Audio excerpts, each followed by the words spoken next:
Morning class. Today we are starting the revision from chapter 2, that is force and laws of motion.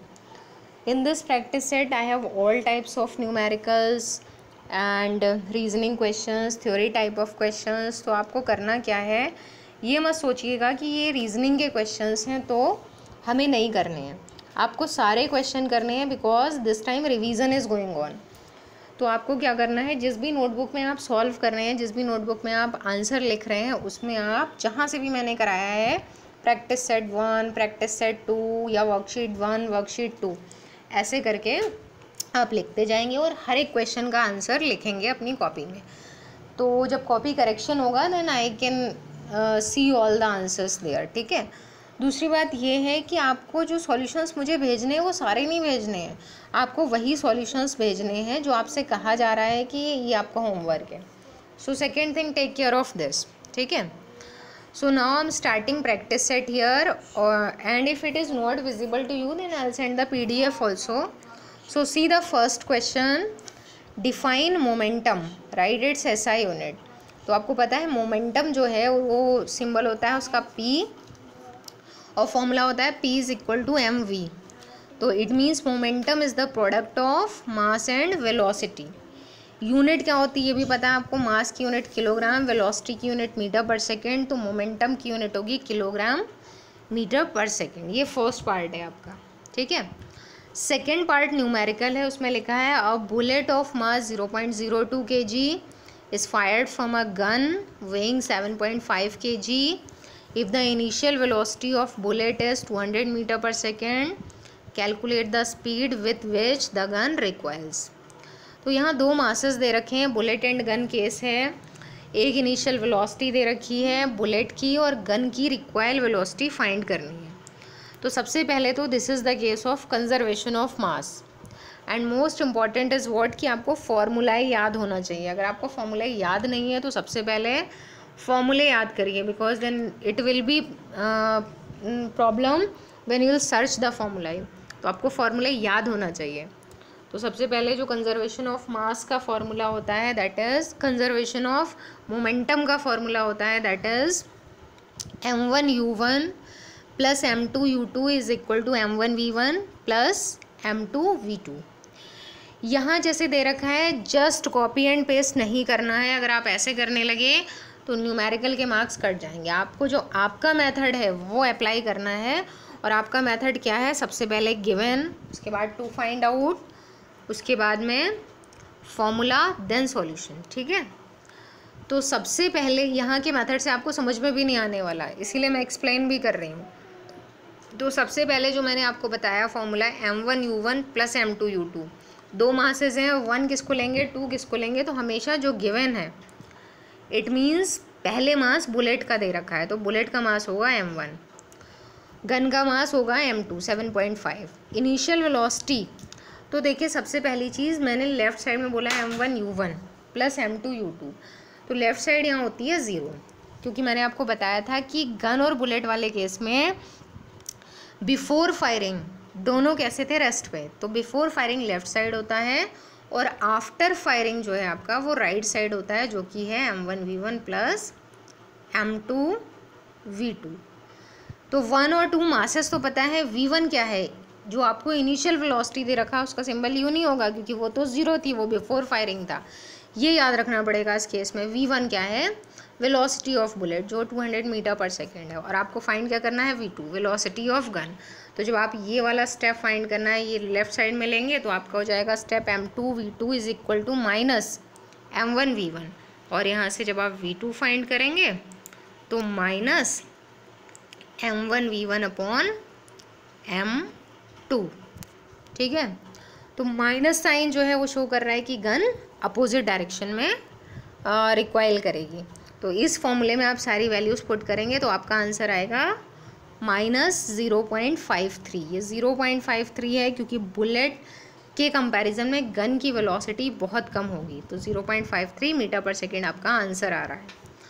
दूसरा question आपका reasoning का है, theory का है। Why is it advise to tie the luggage with a rope on the roof buses. Question easy है, आपने देखा होगा बसेस की रूफ पर लगेज को हमेशा टाई करके क्यों रखते हैं रोप से, तो उसको खुला नहीं छोड़ सकते बिकॉज इट में फॉल डाउन। तो आंसर क्या लिखेंगे, यहाँ फिजिक्स का क्या कॉन्सेप्ट है, कौन सा लॉ यूज़ हो रहा है, तो यहाँ लॉ ऑफ इनर्शिया है जो न्यूटन का फर्स्ट लॉ भी है। उसके दो पार्ट्स, इनर्शिया ऑफ रेस्ट या फिर इनर्शिया ऑफ मोशन। अगर लगेज को टाई नहीं करेंगे तो when the bus will start the motion, तो क्या होगा, बस के व्हील्स तो एकदम से मोशन में आ जाते हैं फोर्स लगने से, लेकिन लगेज तक फोर्स ट्रांसफ़र होने में टाइम लगेगा। तो लगेज मे गेट जर्क बैक साइड, जब बस स्टार्ट होगी तो जर्क किधर लगेगा, उसको बैकवर्ड्स। और अगर चलती हुई बस रुकती है तो लगेज मे गेट जर्क फॉरवर्ड्स, तब लगेज क्या हो सकता है, गिर सकता है, इट मे फॉल डाउन। तो इससे बचने के लिए, to avoid this, always the luggage is tied with the rope on the roof of the buses. तो लैंग्वेज अपनी बनाइए, ग्रामेटिकल मिस्टेक्स को अवॉइड करने की कोशिश करिए and try to write the answer yourself. Question 3 है, state any 3 changes that a force brings about on a body, give an example of each. वो 3 कौन से चेंजेस हैं जो फोर्स लाता है किसी भी बॉडी में, या फिर इफ़ेक्ट्स ऑफ फोर्स क्या होते हैं, हर एक का एग्जाम्पल देना है। तो आपको पता है फोर्स के 3 चेंजेस, फोर्स क्या चेंज कर सकता है, force can change the position of the body, यानी कि रेस्ट से मोशन में ला सकता है, मोशन से रेस्ट में ला सकता है। और इसका एग्जाम्पल आप अपने आसपास से राइट द एग्जाम्पल योरसेल्फ, ठीक है, आपको खुद से लिखना है एग्जाम्पल, अपने आसपास जहाँ भी फोर्स से ये चेंज हो रहा है वो चेंज आप लिख सकते हैं। दूसरा, force can change the velocity of the object, मतलब फोर्स स्पीड भी चेंज कर सकता है और डायरेक्शन भी चेंज कर सकता है, इसका भी एग्जाम्पल आपको लिखना है। और third, force can change the shape and size of the body, जैसे बलून का एग्जाम्पल है। तो ये 3 आप सेल्फ करेंगे, ये सेंड नहीं करना है मुझे, ठीक है, सेंड आप वो करेंगे जो मैं as a homework in last I tell. Question number 4 है आपका, tabulate 2 differences between balanced and unbalanced forces. तो आपने बैलेंस्ड और अनबैलेंस्ड फोर्सेस पढ़े हैं। बैलेंस्ड फोर्स वो होता है जो इक्वल एंड अपोजिट फोर्सेस हैं और बॉडी उनके अंडर मोशन नहीं करती है। अनबैलेंस्ड जो फोर्सेस अपोजिट तो हो सकते हैं लेकिन इक्वल नहीं है, और एक डायरेक्शन में बॉडी, जिस फोर्स की वैल्यू ज़्यादा होती है उसकी डायरेक्शन में बॉडी कैन मूव। दोनों का एग्जाम्पल लिखना, तो एक टेबल बनाएंगे, एक साइड में लिखेंगे बैलेंस्ड फोर्स, एक साइड में लिखेंगे अनबैलेंस्ड फोर्स, और 2 पॉइंट्स लिखना है दोनों साइड में, और लास्ट में एग्जाम्पल लिखना है। क्वेश्चन 6 है आपका, mud particles sticking on the rim of a bicycle wheel leave the rim of the wheel tangentially when it starts moving, explain. ये एग्जाम्पल है आपका इनर्शिया ऑफ डायरेक्शन का। तो जब व्हील चलना स्टार्ट करता है तो व्हील पर लगे हुए जो डस्ट पार्टिकल्स हैं वो टेंजेंशियली फ्लाई ऑफ करते हैं, वो इसलिए because the force is acting on the wheel and wheel can change the direction, but जो ये डस्ट पार्टिकल्स हैं they are not able to change the direction themselves, वो जिस भी डायरेक्शन में फेस किए हैं उसी डायरेक्शन में फ्लाई ऑफ हो जाते हैं। तो again this answer you will write yourself in your language. उसके बाद है 7 number question, when a motor car makes a sharp turn at a high speed we tend to get thrown to one side. देखा होगा आपने, कोई भी vehicle जब sharp turn लेता है, एक साइड में जल्दी से मुड़ जाता है, तो आपको जर्क किधर लगता है, दूसरी साइड। जैसे अगर वो लेफ्ट में टर्न होगा तो आपको राइट साइड में जर्क लगेगा। कौन सा केस है, इनर्शिया ऑफ डायरेक्शन का, क्योंकि जो पर्सन है वो अपनी डायरेक्शन को व्हीकल की डायरेक्शन के साथ में एकदम से बदल नहीं पाता है, और जब वो डायरेक्शन को चेंज नहीं कर पाता है तो वो उसी पोजीशन में रहता है और तब उसको जर्क जो है वो दूसरी साइड में लगता है। तो it is again the case of inertia of direction. Question number 8 है आपका, what do you understand by inertia. Inertia क्या होता है, क्या डेफिनेशन है। तो inertia is the inability of the body that it can not change its state of rest और motion और direction by itself. Do all bodies have the same inertia. तो inertia is the measure of mass, जिस body का जितना ज़्यादा मास उसका उतना ज़्यादा इनर्शिया। तो हर बॉडी का इनर्शिया सेम नहीं हो सकता। इलस्ट्रेट गिविंग एन एग्जाम्पल, ये आपको सेल्फ करना है। एग्जाम्पल दीजिए 2 या 3 बॉडीज़ का जिनके इनर्शिया अलग अलग हैं क्योंकि उनके मास अलग हैं। क्वेश्चन नंबर 9 है, state reason for the following. A person is hit harder when the person falls on a hard floor than when he falls on sand or cotton। तो पर्सन को ज़्यादा हिट कब होता है, जब वो हार्ड फ्लोर पे गिरेगा या जब वो सैंड या कॉटन पर गिरता है। तो आपको पता है कि इस केस में जब पर्सन हार्ड फ्लोर पे गिरेगा तब उसको ज़्यादा इंजरी होगी सैंड या कॉटन के कंपैरिजन में। तो कौन सा यहाँ पर कॉन्सेप्ट यूज़ हो रहा है? तो कॉन्सेप्ट है यहाँ इम्पल्स का।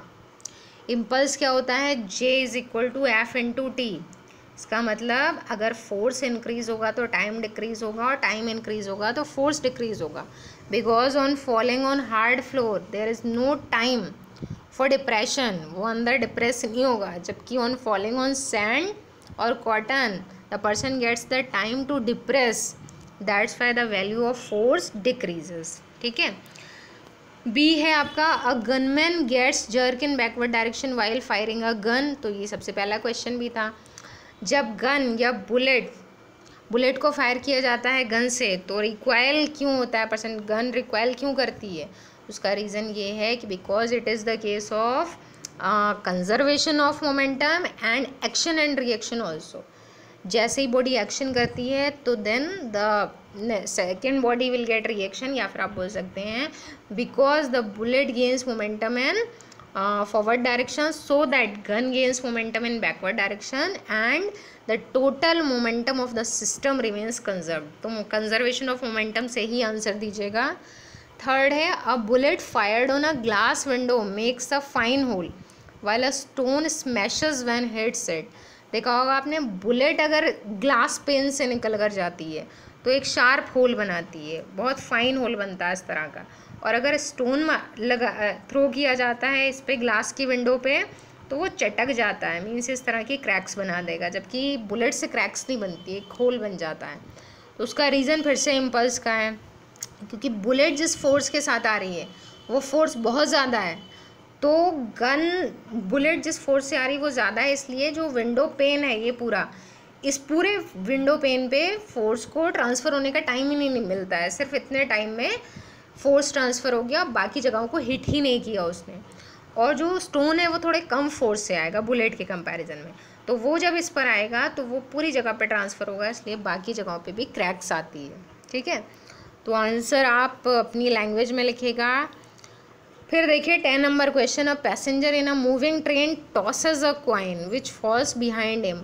अगर मूविंग ट्रेन में है पैसेंजर, कॉइन को टॉस करेगा तो कॉइन किधर जाएगा? उसके पीछे। It means that motion of the train is, कैसा मोशन है ट्रेन का?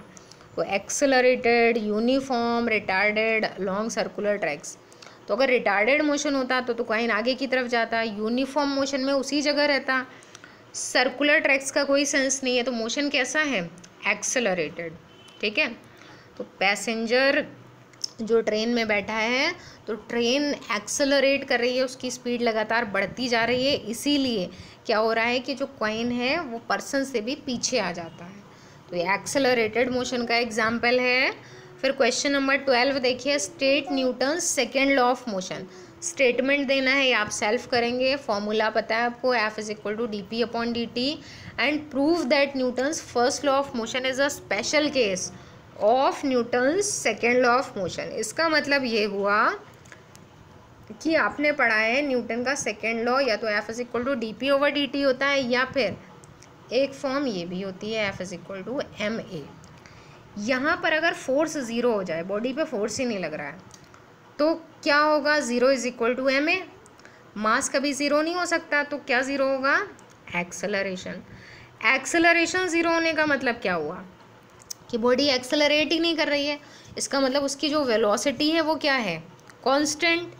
तो वेलोसिटी कांस्टेंट होने का मतलब होता है कि बॉडी पर जब फोर्स नहीं लगता है, तो या तो आपने पढ़ा है फर्स्ट लॉ ऑफ मोशन में कि बॉडी पर अगर फोर्स नहीं लग रहा है तो आइदर इट विल स्टॉप और it will move with constant velocity. तो इसीलिए कहा जाता है कि जो न्यूटन का सेकेंड लॉ है वो स्पेशल केस है फर्स्ट लॉ ऑफ मोशन का, यानी कि सेकेंड लॉ से फर्स्ट लॉ ऑफ मोशन को भी प्रूव कर सकते हैं, क्योंकि सेकेंड लॉ में फोर्स लगता है और फर्स्ट लॉ में नहीं लगता है। तो सेकेंड लॉ वाले फोर्स को अगर ज़ीरो कर देंगे तो वो शो करने लगेगा एक्सेलरेशन ज़ीरो है, और एक्सेलरेशन ज़ीरो होने का मतलब क्या हुआ कि वेलोसिटी क्या है? कांस्टेंट। तो जैसे मैंने आपको बताया वैसे आप क्या कर सकते हैं? प्रूव, और लास्ट में आप बता देंगे कि it means velocity is constant, it means when no force is acting on the body then either it will stop or it will move with constant velocity। ठीक है। तो today I have explained up to question number 12, और question number 12 के बाद आगे के questions हम इसी प्रैक्टिस सेट में प्रैक्टिस करेंगे। तो up to that practice all these questions. और हाँ, मैंने आपको होमवर्क जो आज का देना था वो एक तो आपका 1 का बी पार्ट है, आपको सॉल्व करके मुझे जैसे मैंने बताया वैसे भेजना है, और एक आपका क्वेश्चन नंबर 4 जो टेबुलेट 2 डिफरेंसेस है, ये आपका होमवर्क है, बस यही आपको भेजना है। ठीक है, ओके, थैंक